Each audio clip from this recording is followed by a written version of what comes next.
On September 24th of 2000, Cameron Bays, 25 years old, he was out at Cactus Beach, that is in South Australia. He was there to do some early morning surfing. It's 7:30 in the morning and he's the only one out in the water. And a witness, Jeff Turner, is on the beach, and he says that Cameron is about 50 meters from shore, so about 55 yards out from shore. Not too far. I would think about the same as Popov when we're watching that video. About the same distance as that from shore. And he is sitting on his board and he's facing out to sea. So he's waiting on a wave, looking for a wave coming in, I'm sure. And the witnesses, Jeff says he sees the shark come, 17-foot great white shark comes behind Cameron and kind of hesitates before it makes its run at him.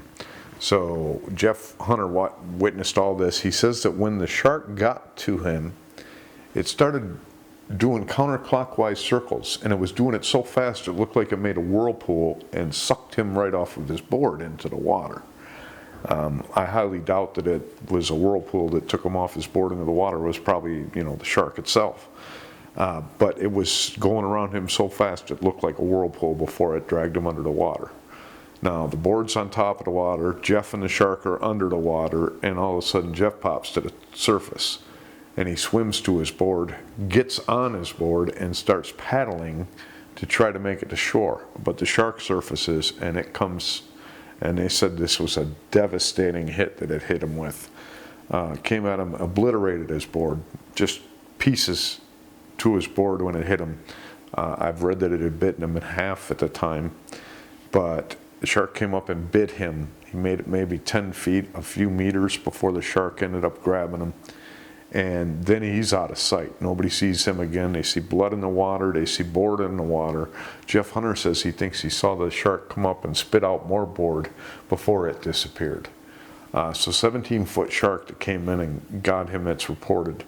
Jeff Hunter had watched the whole thing, and that's the main witness account that most of the stories go with, and just a ridiculous feeding event that ends up happening. Like I said, 50 meters from shore. Don't know the depth of the water, but it was 7:30 in the morning, and this Cameron was the only one out in the water. There was no other surfers out there. So it's 7:30 in the morning and you're by yourself, and a monster shark comes up from behind you and starts doing circles, doing laps around you tight.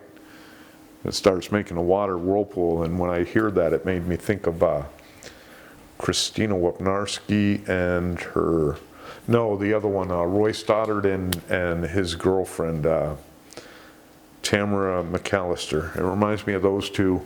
When the witness at her house said that she saw about 200 yards out, 150 yards out, past the kelp beds, around 10 o'clock, the time that those two would have disappeared, a big disturbance in the water. It sounds like the same kind of disturbance that ended up happening to Cameron here.